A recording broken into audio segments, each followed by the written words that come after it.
어느덧 4월의 첫날입니다. 코로나19 국내 첫 확진자가 나온 지 70일 가까이 되었고요. 종교계는 현장 법회와 예배를 중단한 지 한 달이 넘어가고 있습니다. 이런 상황에서 개신교 일부 교회들이 예배를 강행하면서 사회의 우려를 낳고 있는데요. 국내 개신교를 대표하는 단체죠. 한국기독교교회협의회 일치교육국장이신 강석훈 목사님과 그간의 이야기 나눠보도록 하겠습니다. 목사님 나와 계시죠? 예, 안녕하세요. 네, 반갑습니다. 먼저 저희 청취자분들께 간단한 본인 소개와 인사를 좀 부탁드립니다. 예. 예, 안녕하세요. 저는 일단 개신교인이고요. 감리교인이고, 목사이고 그렇습니다. 예. 지금 현재는 한국기독교교회협의회라고 하는 곳에서 일하고 있는 강석훈이라고 합니다. 예.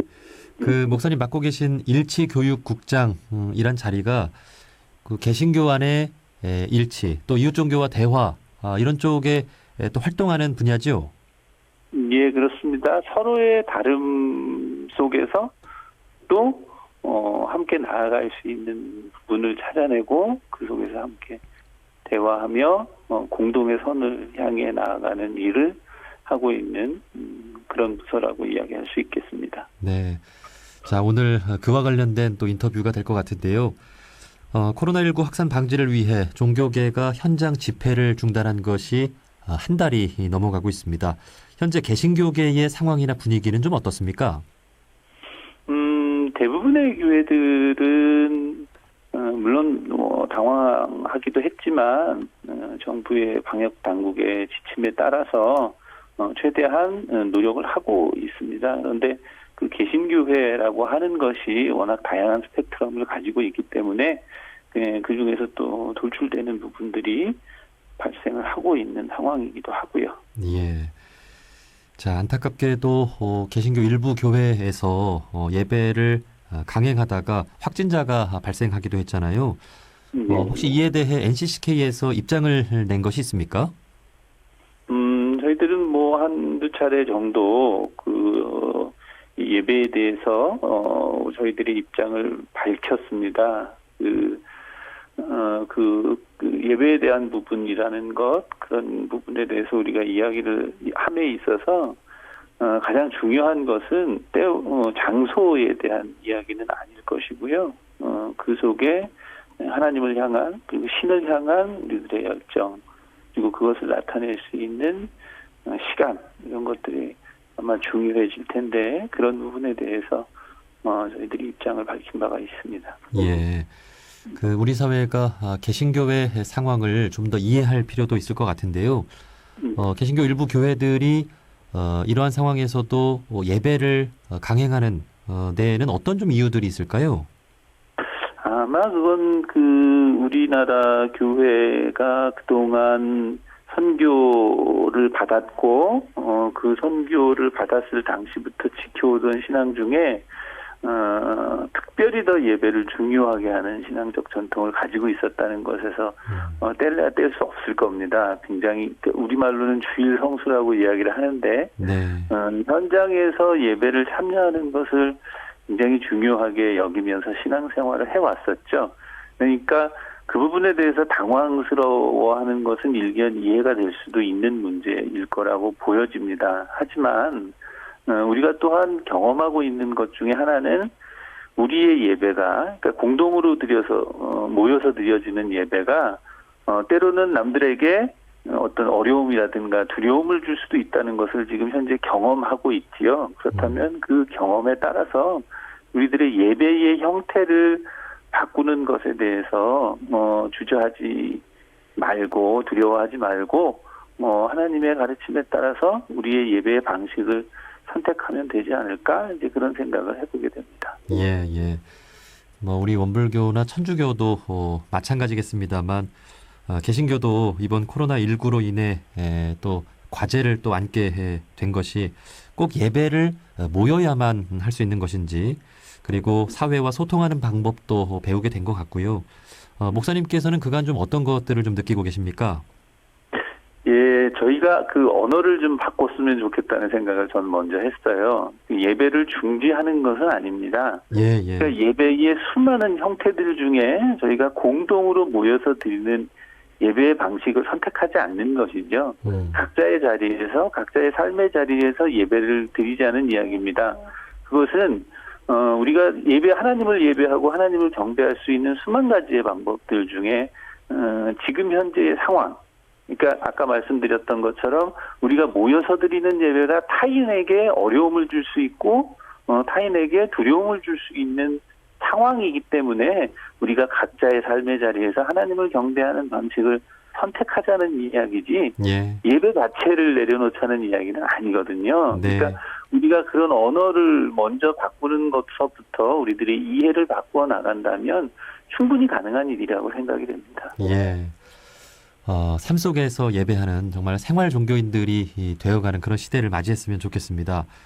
예. 자, 이제 다음 주부터 초중고교가 개학을 하면 이제 종교계도 제자리를 찾아갈 것으로 기대를 하고 있었는데요. 정부가 온라인 개학을 먼저 하고 개학을 더 미루는 것으로 발표를 했죠. 모든 성직자 분들이 그렇겠습니다만 개신교는 좀 이에 대해서 좀 어떤 분위기입니까? 말씀드렸던 것처럼 대체적으로는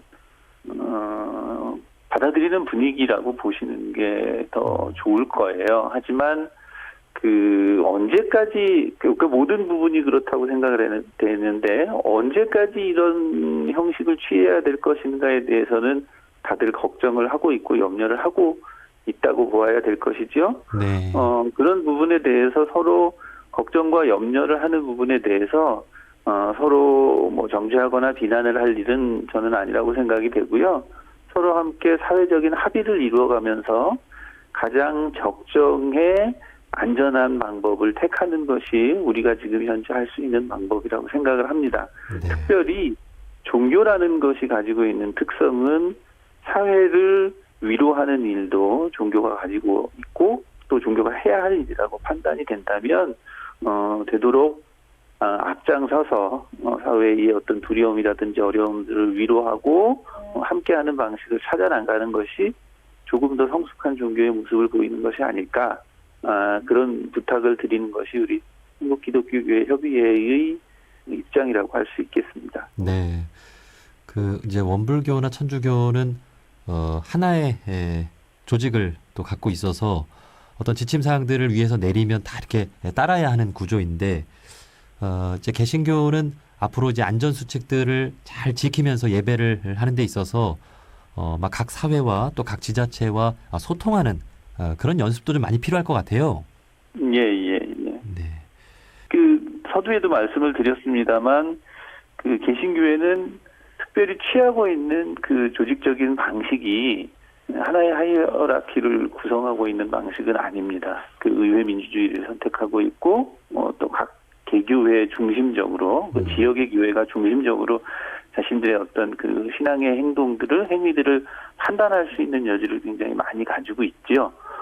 그러나 또 반면 사회와 합의하면서 또 교회들이 하나로 모여서 공교회적인 어떤 그런 결정들을 해야만 한다는 것도 우리들의 신앙에 소속이 되어 있습니다. 속해 있습니다. 그렇다면 지금 현재의 분위기에서는 조금 더 공교회성을 살리는 방향으로 그렇게 교회들이 모두 다 함께 힘을 모아주시고 마음을 좀 모아주십사 하는 그런 것들을 이제 부탁을 드리는 거죠. 네.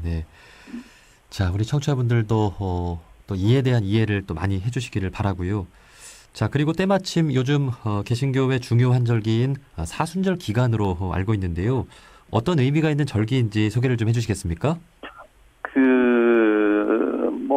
저희가 종교를 선택한 이상 모든 삶이 그러하겠지만 특별히 사순절 기간은 우리의 삶이 조금 더 예수님의 삶에 가까이 갈 수 있기를 바라면서 우리의 삶을 돌아보고 기도하고 또 수도하는 그런 기간이라고 이해하면 조금 더 쉽게 사순절 기간을 이해할 수 있을 거예요. 네. 그런 취지를 살린다면 지금 코로나 바이러스로 인한 우리들의 어떤 그런 이 상황들이 꼭 그렇게 나쁘기만 하는 것일까? 그렇게 아무것도 배울 수 없는, 아무것도 학습할 수 없는 그런 기간일까라고 다시 한번 저희가 생각해볼 여지가 분명히 있는 이제 그런 기간이라고 할 수 있겠죠. 네. 그 사회적 거리두기를 시행하는 이 기간, 뭐 내가 하고 싶은 것들 조금 참아내면서 더 중요한 것들을 지키는 또 그런 시간이기도 한 만큼 사순절의 의미가 또 있는 것 같고요. 그 특별히 이 다음 주 일요일이 이 부활절 주일이라고 들었는데 그 동안에는 참 그 성대하고 이렇게 많은 분들이 함께 참 의미 있는 그 예배를 드렸던 것으로 알고 있는데 이번에는 그런 큰 행사는 안 하는 것으로 제가 들었습니다. 좀 어떻습니까? 예. 다시 한번 이게 반복되는 이야기가 될 수 있을 텐데요. 그 예배의 방식은 여러 가지가 있을 수 있습니다. 그런데 이제 우리 2020년도의 부활절 연합예배, 부활절 예배의 방식은 함께 모여서 드리는 연합예배의 방식을 선택하지 않고 각자의 삶의 자리에서 기도하고 하나님의 말씀을 묵상하는 것으로 그리고 하나님을 경배하는 것으로 하는 그 예배 방식을 선택했다는 것이 아마 중요할 것이고요. 그 이유는 뭐 너무나 다 잘 아시겠지만 우리들이 함께 모여드리는 예배가 하나님을 경배하기 위한 것이기는 하지만 그것이 또 역으로 우리들의 그 사회라고 하는 우리가 살아가는 이 세상이라고 하는 다른 구성원들, 그러니까 다른 종교를 가지고 있는 구성원들에 대해서는 두려움의 대상이 될 수 있다는 그런 것들을 고려할 때 우리가 좀 더 적절한 예배의 방식은 그 함께 모여 드리는 예배이기보다는 각자 삶의 자리에서 드리는 예배가 더 적절한 방식이겠다라고 판단을 하게 되었습니다. 네. 자, 이제 코로나19로 모두가 힘든 시기를 보내고 있는데요.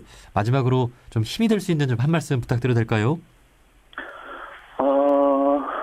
그 부활절이라는 그것은 이런 것이기도 합니다.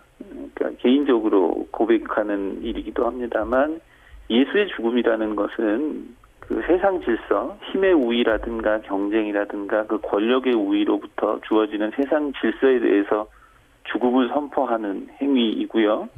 부활하셨다고 하는 것은 그렇게 부활하심으로 인해서 새로운 하나님의 질서, 사랑의 질서를 세상에 선포했다는 이야기입니다. 즉 세상이 바뀌어지기 위해서 죽음을 경험하고 하셨다는 것이 우리 그리스도인들의 신앙입니다. 우리가 정말 그 전대미문의 어려운 시기를 겪어가고 있습니다. 하지만 이것 속에서도 또 우리가 좀 더 나은 세상을 만들기 위한 여러 가지 일들을 찾아낼 수 있습니다. 그것이 뭐 우리 그 기독교인의 신앙일 뿐만 아니라 전 인류가 가지고 있는 휴머니즘이라고 저는 생각을 하고요. 서로 같이 돌보면서 자기 스스로를 보호하지 못하는 이들을 더욱더 돌아볼 수 있는 연대의 그리고 같이 협력의 가치를 살려낸다면 우리는 코로나 바이러스를 넉넉하게 극복할 수 있을 거라고 생각을 하고요. 그 이후 지금까지 살아왔던 세상보다도 훨씬 더 좋은 세상을 만들 수 있는 계기로도 만들 수 있다라고 생각을 합니다. 어려운 때를 모두 다 보내고 계실 텐데요. 다 힘내시고 함께 잘 이겨낼 수 있으면 그렇게 바라고 있습니다. 네. 예.